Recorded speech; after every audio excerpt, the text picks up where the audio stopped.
ნებისმიერ ძვირადღირებულ შოკოლადს მირჩევნია. ახალ წელს ტკბილეულით ხელდამშვენებულებმა ხომ უნდა მოვიაროთ ნათესაობის და მეგობრების ოჯახები.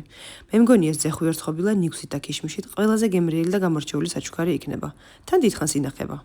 დააკუცმასეთ ნიკოზი. შემდეგ თასში გადაიტანეთ ოთახის ტემპერატურის კარაქი. დაუმეტეთ მოხარშული შესქელებული რძე. კაკაო, დაქუცმაცებული ნიკოზი, ქიშმიში და გადაურიეთ.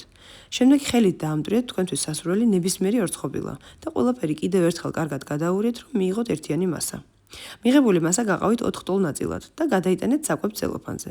გადაახვიეთ და ხელით მიეცით ძეხვის ფორმა. შეინახეთ მაცივარში 1 საათით ან საყინულეში 9 საათით. გააჩნია რამდენად გეჩქარებათ. შემდეგ მოაყარეთ ჩაქრის პუდრი და ლამაზად გაახვიეთ პერგამენტის ქაღალდში. ამჯერად ფრეკენბოკის საცხობ ქაღალდს გამოსაცხობად კი არ გამოვიყენებ, არამედ ამ დესერტის ლამაზად შესაფუთად. ბოლოები ფოჩიანი კანფეტივით გადაუხვიეთ, შეკარით ბაწრით და ასიამოვნეთ ახლობლები ნოსტალგიური დესერტით.